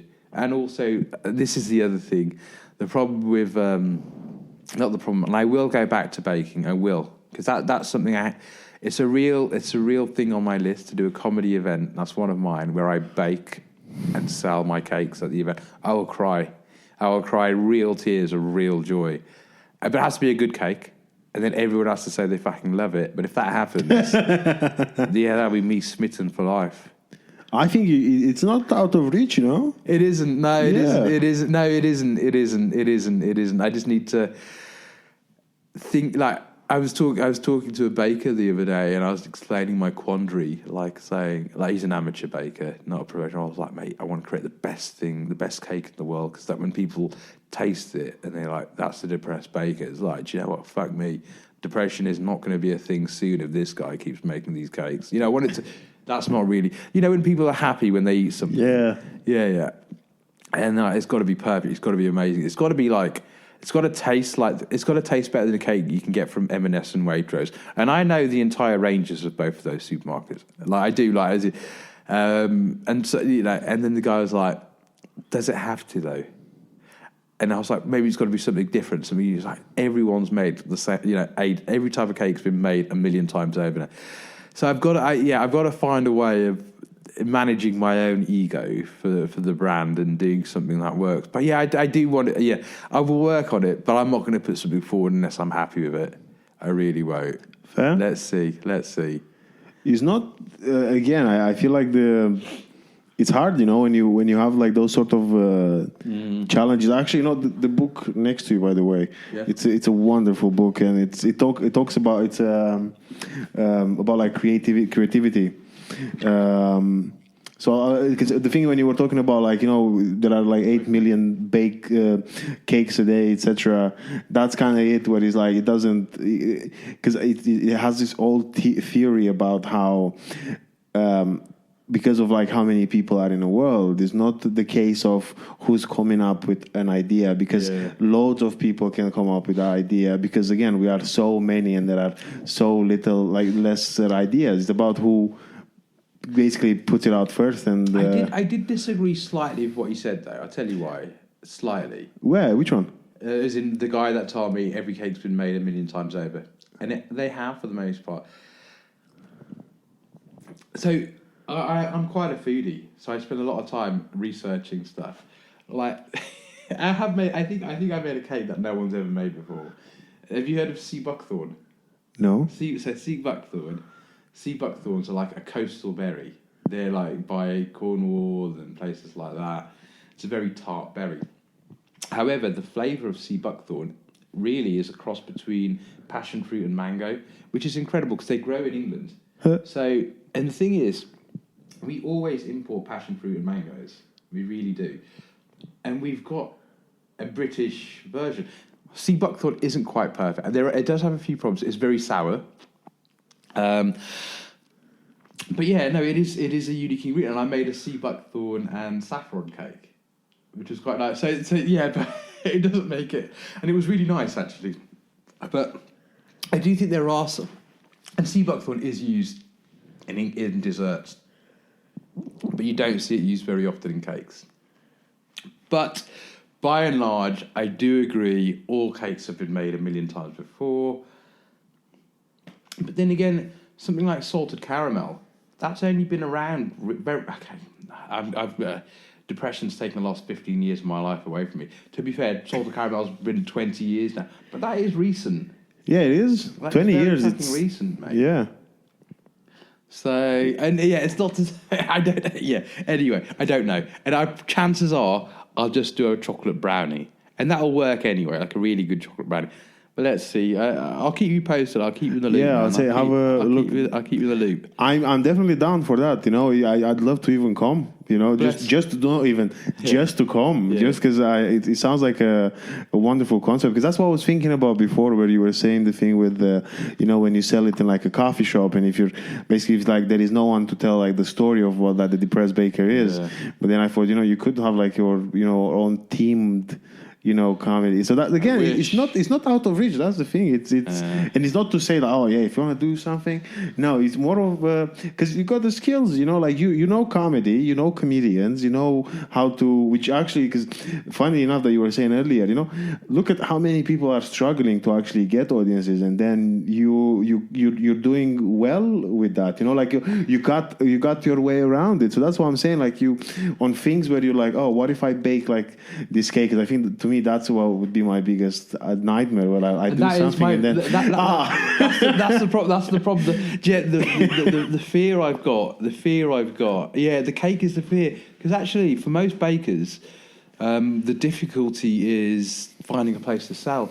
Like I've got a great relationship with a number of coffee places in Waltham Forest. That's how I market my events actually, and actually anyway. I will. I need to because I talk about it now and I'm like, I fucking must. Like, particularly if you've got the demand and you've got the place, yeah. But it's this bloody cake that I've got to make. But so I did. So I like the brand, the Depressed Baker as a name. I did, and it was the comparison to the Happy Egg Company, because none of those chickens are happy, or the Happy Baker or anything else. And I kind of did think that I would be able to become a naturally world-class baker just by design. Because, for example, other things that I've done, I'm a world-class mathematician. I wasn't born that way, and I didn't think that I would be. But eventually I worked at it, and I studied, and I became really, really good. And, like, you know, sometimes if you're really good at certain things, it'll happen. I thought the baking, but it's I need to Heston Blumenthal everything. I'm like, you know, that's the thing. But I need to just try and take it back to basics. And actually, part of it. So I mentioned to you that I run comedy shows. One of the things that I've been doing outside of the baking is mixology, making cocktails. And the reason I did that is because I started running comedy events in my back garden, and I used to do that for revenue. And that has really, really. Hasn't pushed me to alcoholism yet. Actually, hasn't, surprisingly. Hasn't. I've stopped drinking alcohol in my gigs because feedback that I kept on getting from people is that this guy Chris, he's hilarious in the first half, but then I think he may have had a few drinks in the second half, and then no way. No, but I just go ranty, so now I'm doing it, and it's going much, much better. But the mixology side of things, I just really enjoy doing it because it's how I can play around with flavours and ingredients, and that's kind of what I enjoy. And like that, hopefully that's given me a bit more discipline to get back to baking. I will get back to the baking. I have to. Like, I love I think my company is the best company in the world. I really do. I do. Yeah, nice. I do legitimately. It's the most honest company in the world. Like, it's got a corporate structure. That's the stuff. And I don't know. I just think I just love the company, and like I just think it deserves a great cake. And it has had a great breakfast biscuit, but I think it deserves a great series of cakes. Well, you know what? I'm down for. I do. Keep you posted. Yeah, I agree with you. You know, you should do it. Yeah. And I used to work. I mean, you don't know, but I used to work in hospitality, and I was a cocktail chef for Nice. yeah, for a very short time, but I did enjoy because I did more like I was more into like the floor, like as in I waitered and then I did some like floor support or like managing and stuff. But yeah, I love bartending. I love the idea of making cocktails. I did a couple of. I helped out with making a few cocktail menus in the past. I like that, and I think this is, which actually was hard for me because I used to. Sorry. Love making a cocktail. Yeah, it was such a beautiful thing, and I remember, and that's like before I did comedy or anything. It was nice to just meet up at like midday and kind of like just brainstorm. That was the whole, what I do like now with the writing, where I can just like write down random stuff and I'm like, oh, I'm curious about what about this? And it's all this thing where you have all those like statement cocktails and it's like, how do you twist this? By the way, if you ever go to Czech Republic, I would say if you go to Prague, Czechia, sorry, not Czech Republic, apologies, Czechia to the Has it changed its name? Yeah, it is. Yeah, it's Czechia now. When? Yeah. Oh my God, I think so bad. last year. Fuck off. Yeah, it's Czechia. I've got to get out more. I've got to get out more. I didn't realise that. I don't know. I think just no. I think they're like they're not a republic anymore. So they're like a federation, like a. So there's been like an actual France. change in how that region operates and is structured. I think very little, but the name's changed. Like there's not a Czech Republic. And what's the federation? I think I'm wrong with that, but I think it's. I don't know. I'll look it up. No. Yeah, I'll look it up, man. But I only know that the name is Czechia. That's for sure. Yeah. So it's changed from Czech Republic to Czechia, and that's. I don't want to upset my 6 listeners in Czechia, which we had so far. Yeah, Czechia. But so basically, there is in Prague. Czechia.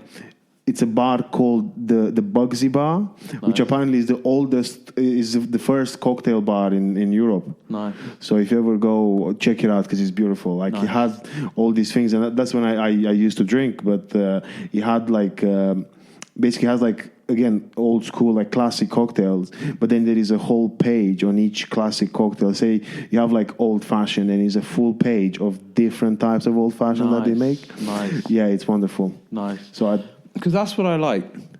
I don't mind. I don't actually like the classics in mixology. You do or you don't? I don't. No. Fair. Which is good, like only because I'm such I like that because that place is talking about the classics, then it's doing its riffing. What bothers me is when you go to a cocktail bar in London, and it's just classics on the menu because there's nothing there that shows a level of invention.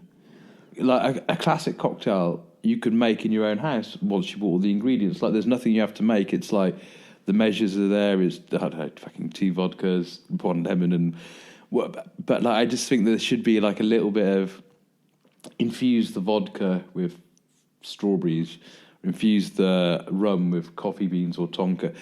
That's kind of what I like. That level of mixology. Just when you see some really fun stuff, and the cool thing about mixology, so you like sweets, right?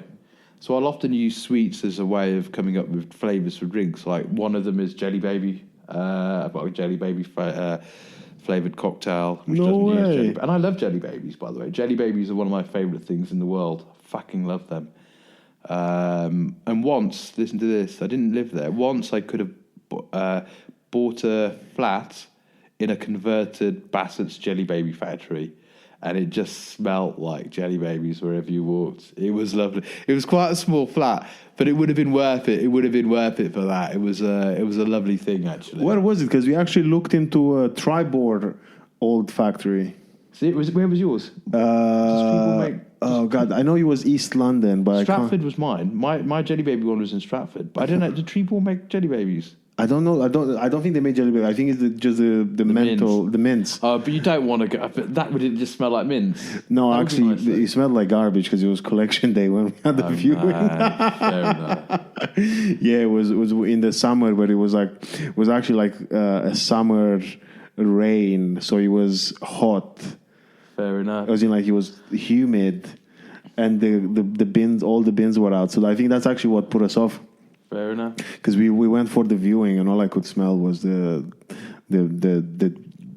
dumpsters. Do you know London well? So. Do you know West Silverton No. on the DLR? So West Silverton, I feel my heart breaks for people in West Silverton because there's a massive dump there, like massive. Like I think it's like the biggest dump in London, and like I'll often go past West Silverton, like in either direction, and just living by a dump on a hot day, if the wind catches you wrong. God, no, that's a nightmare. Just unlucky. So so that's actually shout out. I hope they're okay. Well, as okay as you can be. Yeah, you got lots of nice houses there though. That's how they get you. That's how they get you. Yeah, because again, the flat was beautiful. Yeah, they had those like massive windows. Actually, it was a kind of like almost top to bottom. Wow. Top to bottom window, Yeah. you know, because again, it was all old factory windows, and it didn't have doors. It had like wheels, like doors on wheels, which I actually found really cool. I had that in my Jelly Baby factory too. No way! I quite like that as well. Yeah, I did like that. Yeah, it's a really cool flat actually. Mike. I was down for that. What put me off, and actually what was funny is that he had this whole like the flats were around, but the middle of the building was actually empty. Yeah, they had like a massive, like a beautiful staircase. You had a bit of you had like a balcony for everyone on the top floor. But what put me off, it was just that it was really, you could tell it wasn't converted like a warehouse area. Yeah. So, but that's that. I can't remember. I know it was East London because I know we cycled there, but I can't remember where. It wasn't. It actually was nearby here. To be fair, I think it was more like Woodford area, maybe. Hello. Yeah, because I know it was harder to commute. I think they were closer to like an overground or something. But anyway. Fair enough. Do you still have sweets? Sorry? Do you still enjoy sweets? Yeah, I do, but I am very peculiar. I like. I only like the Haribos, but I like but I like the international Haribos. Do you like Tutti Frutti? No. Do you like the Troppi Frutti? Yeah, I fucking love Troppi Frutti. Yeah, well, that's like I love my favorite is like the strawberry ones, covered in sugar. Like they have, you know, I think we peaches. Oh God, do you like the fizzy ones or the sweet ones? Both. But I think because of the whole England sugar tax thing, I like it more when I go to Europe. Sugar strawberries, they are great sweet, aren't they? Oof, yeah. Do you know what I discovered they stopped doing? Do you know strawberry milkshake bottles? It's like in the shape of a milkshake bottle, but it's half strawberry on top and half white on the bottom. It's like 50-50. Yeah. I think they're the greatest sweet. They stopped making them, I think. I spent the last 2 years trying to find this. I don't think I've ever seen. At least I have not. It's like a beautiful Haribo do their version, but they're really not as good. There was one official place that used to do all the best strawberry milkshakes all over the world, and I guess they just stopped doing them. Honestly, fucking best pick and mix. One of the best, one of the things actually this reminds me of was that I remember growing up in Romania, and we had all these amazing snacks. And then we became a part of the European Union, and we had to comply to regulations. Yeah. And loads of companies went either bankrupt or just disappeared. And it just makes me wonder, what the fuck did they have in the snacks? Because I'm talking about again, savory as well as sweet. We have those nougat bars. They disappeared. I think it's because of the amount of shit that they had on them, but it was just incredible. I think about it sometimes. I think there are men who think about the Roman Empire, and all I think about is just what happened to those. No, it's fair. There's sorry about that. That's right. There's a similar situation in New York going on. Actually, I don't know if it's a similar situation. They're not going to be put into the European Union, but there's environmental information come out saying that there needs to be a new type of oven, a pizza oven installed with a new type of ventilation, that they have in Italy. So all the pizza ovens that they tend to use in New York for pizza, obviously, are kind of dated now, and they need to be replaced. And that's going to cause a lot of people problems because they're even going to have to raise the prices to get the new ovens in. Yeah. Or might shut down. I don't know. Or they might. I think they might have to soften their stance because I know that pizza in New York was my favourite thing about New York. I mean, Really? it's a gorgeous pizza. Have you been to New York? Not that it matters. It's a gorgeous pizza, literally. I think I prefer American pizza to Italian pizza. I really do. I heard that before, and I don't blame you. I think it's yeah.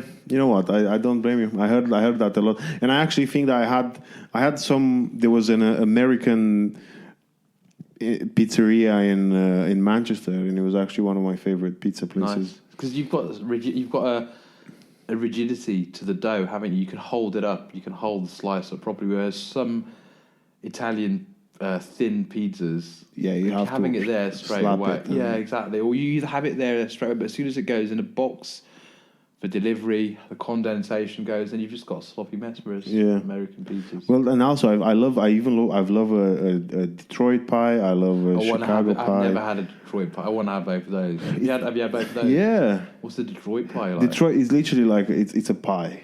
Yeah. Like I had a meatball pizza pie for Detroit style. Was it nice? And it was literally like if you cut on like I don't know I generally I think about it this way. Imagine you have like a steak pie, and you just remove the top of the steak pie, and you just have obviously the crust is actually thicker, but it's kind of this thing where you like you like kind of like dive in.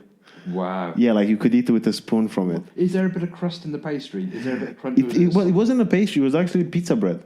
Okay. Yeah, it's baked pizza bread. So it's like pizza dough, you mean? Mm-hmm. But did it have a crisp to it? Yeah, it had. Oh, that sounds good. And then underneath, it was actually like not like doughy and like soft, but the outside because it was. And I remember I think I ate that it took me 2 days to finish it because I think I ate like half of it. Yeah. Well, not even half. I think I ate like a quarter of it, and then I ate a quarter, like just over a quarter for lunch the next day, and then for dinner the next day. Brilliant. Yeah, because it was a large pizza, which is usually my go-to, but it was just huge. Wow. But yeah, it was beautiful, and I was like, again, I don't look. In the other hand, I judge people who do even like pineapple on pizza. Or like I am actually that guy who hates chicken on pizza. Just because again, it doesn't belong there. Because I personally don't like chicken. Yeah. Unless it's again, look, I like a chicken schnitzel. Yeah. I like buffalo wings and stuff like that. But I don't like the actual like when I see sliced chicken in a shop. Yeah. I hate that. That's like it reminds me of what you were saying, where I was like at that point in my life when I want to lose weight, and all I was eating was just like it just looks so sad. Because it's either dry or it's too wet. Yeah, I know. And it melts. It's a weird texture that kind of gets stuck in your teeth. Yeah, so that's what when I see that on a pizza, I'm like, no, not for me. But I feel like that's the thing. If I go to Italy, I always like to go for the most traditional stuff. Yeah. But if I'm not, if I go to again like if I have like an American pizza, or like even if I have like a like a greasy pizza from like a local takeaway, I'm usually double pepperoni, to be fair. Well, if I don't know the place, because I feel like you can't mess that up. Yeah. But I love trying. I love experimenting, and I think Americans they kind of nailed it. Nice, man. Yeah. I like that. Sometimes you got to watch your ducks. I'm a pepperoni man as well. Sometimes, by definition, a pepperoni pizza would have double pepperoni on it. So if you're asking for double pepperoni, you got 4 times. That's brilliant, man. You got 4 pepperonis. Exactly, you got 4 pepperoni. Usually they do double mozzarella, double pepperoni, because they want to make up for the fact that they don't get anything else. And I think that's my friend worked for Domino's once. He was a delivery driver when he was at school, and he used to tell me there was this guy that used to buy 6 times pepperoni. But he'd also want double pepperoni on top of the tomato sauce. So he'd want double pepperoni on the base, tomato, double pepperoni, cheese, and I think it was like quadruple pepperoni on top. He was. Do you know what? He was a big lad, obviously, but he was like a weightlifter or something. Like, so it was I don't think that's good for your health, but It was a targeted meal, but I do love pepperoni.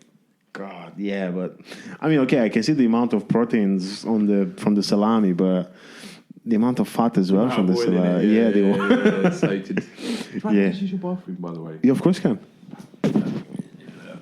That's right. All right, and we're back. Yeah, that's why I think I don't know. I wouldn't. That's a lot of salami. Even I love salami. I love which is a shame. I shouldn't eat as. Me too. And every time Stop. I think about. I think I was telling my partner the other day. I was like, because we actually had like a bacon for breakfast. And I was like, every time I eat bacon, I hate myself. But I'll still do it. It's just such an easy. The amount of times I've said no more bacon, no more sausages, then you find yourself hungry, don't you, for breakfast? You're like, That's just I found this thing where I kind of actually is on the book over there in the corner. It's a book about like living. It's an interesting book. It's about like living. Basically, like a nice or like the way of like living like a Jewish lifestyle. Nice. And he had this thing which I loved because it kind of makes me feel better about even eating meat in general. Because he has this thing where you're like, rather than you're acknowledging the fact that, say, like an animal had to be put to like again through like being killed for me to enjoy the meal, and that actually makes you be more peaceful about it because again you acknowledge the work behind it, you acknowledge the pain of it. And I was like, yeah, I can kind of. He helped me actually because I think in the last few months I was like, I don't want to eat meat anymore. But then something would come up and I'm like, oh yeah, I'd love to try this. Yeah. And now I'm a bit more like, actually, again, I acknowledge the fact that I think even with the happy eggs that you were saying, because we buy usually the happy eggs. And that's fine. Because that's what I guess like it makes my partner sleep better at night, and it makes me sleep. I mean, not really, but anyway, and we do that, and it's one of those things where, like, consciously you want to make you want. I feel like I'm just doing whatever makes me feel like make me feel a little bit better. Like I'm like, you know what? Yeah. I could have. There were two decisions that I could have made, and even though I had not made the best one, I've made the better one out of the two. And it's fine with me, Again, like I think after I've read that and I re-memorize it now, it helps me out a lot. And I think I did have I was stuck in the conversation with someone about how obviously like meat is not good, and things that I was like, I don't disagree. However, I don't feel as bad as like say I would have heard that a few months, because I remember, if you remember when Game Changer came out, it was like a documentary on Netflix like 40 years ago, I think, and it was all about, everyone was like, oh, that's it, I'm going vegan now. And I was that guy. I went 6 months of being vegan, and then I just felt horrible about it. Well, now I'm like, nah, I feel bad. Yeah. No, me too, because I mean, for me, I eat meat, and I'll not really judge anyone who eats meat, because how could I say meat too? But the thing is, I know all the arguments for veganism are correct. Like, as in just the animal farming and shit. Yeah. It's just like, even though it's a strange one to believe in the argument of a people, but to go the opposite way. But you know what? As soon as I'm not depressed anymore, I'll try and improve my life. No, truly, I just haven't had a chance to. That is the thing. I'm like, there are many things I'd like to do and improve my life in many ways. I'm trying, but veganism's like, I'm just like, do you know what, Chris? When you have fixed depression. But it's not the way to look at it, really. It isn't at all. I can do like vegetarianism. I feel like it's eventually I wouldn't mind but to me like cheese, and I'm generally that guy who's like, oh, cheese, man, like It's toughy, I can't. isn't it? Yeah, I love yogurt. I love yogurt as well. Yeah, like I can't. I just feel like my life would be way sadder if I couldn't eat those. But anyway. But here's the thing, though. I do think this, though. I do think that the Happy Egg Company should change what they're called. Only because, I'm not having to go at you for having happy eggs. People, I'm not, because people buy those eggs thinking that the chickens are happier and have a better life. They don't. It's just marketing, and that's why it's unfair, because like all these other chicken companies, the chickens are equally happy insofar as they're equally fucked and equally unhappy. So I'm just a Happy Egg Company. I don't know. Do you know what? And I shouldn't be trying to, maybe, I shouldn't be trying to ruin everyone's life or anything who think about, those happy. But anyway, stop. It's not about the Happy Egg Company. It's not about the Happy Egg Company at all. No, but who are you? Like, as in, fair enough, the Happy Human Company, the Happy Baking Company. But we are going. Whoever owns Happy Egg Company is going out there and fucking those chickens over. And then he's saying, "Do you know what, unlucky guys? I'm going to name something based on your happiness." And it's unfair to the chickens. and you know what? I eat eggs, but just from a non-happy egg company. No, it's not the right. It's just not fair. It's just not fair. It's just not fair on the chickens. I agree. It's not. No, do you know what I mean? Like, yeah. They never got a say, did they? Like, as in, they didn't. Yeah, I mean, I wonder if they do, like, when like employees, like big, like large companies, they once a year they do like a questionnaire for the staff, going like, from like 1 to 10, how happy are you? I don't think chickens get to do that. I don't think they do. Like, I love this one. Like, oh, do you see yourself working here in the next 12 months? I don't see them. No, I don't see it. I don't see it. I mean, the only thing that I'd say is that their lifetimes are so short. Yeah, there's no time for contemplation before death. I guess at least that. They produce happy eggs. And also, I think sometimes, which sounds horrible, but I was thinking about the fact that, they usually they grow up in that environment, like they don't know better. Yeah. Which now, even like saying it makes me feel very sad. It does make me feel. There's a few. We're going to both become vegans at the end of this podcast. there was one thing in the news that was really heartbreakingly sad, actually. Did you hear the news about that dairy cow that would pretend to be asleep so that it wouldn't have to be milked for milk? And then the farm was like bantering, like, look at all Daisy. She's just a bit sad because she's got to be milked. And actually, she just didn't want someone tugging at her nipples. Or like her cracked nipples. And then, they made a joke about it. But it'd be like if someone, when people say, like, you hear farmers all the time when you follow Food and Drink in the UK. And they're always, oh yeah, the cows love it. They bloody... Really? Yeah. And I know I'm saying this as someone who will go home. I do have oat milk. Same. Yes. Yeah, that makes me feel better. Yeah. Now we've done a lot. So, is there anything you want to basically like wrap it up on? Is there anything you want to address? Any more plugs you want to put out? No, I'm all right, man. No? Yeah. No, okay, like well... food and depression and shit. So. No, I've covered what I wanted to cover. Perfect. Well, it was amazing doing this with you. Thank you so much for being a part of it. And, yeah. Yeah, thank you for your time, man. You were a really good podcast. You're a good host. It's a very, God, what is the word? Honourable thing you're trying to do. And I hope it goes really well, man. Well, thank you. You too. And I generally hope for anyone listening, we'll have your like socials on the bio of the episode. Check it out and find out the story of how the depressed baker became the depressed baker all together. Because I generally didn't want to ask you that because I was like, I want people to get. But anyway, thank you, and have a nice time, and for everyone listening, have a nice life. Bye. Bless you all. Love you. Bye-bye.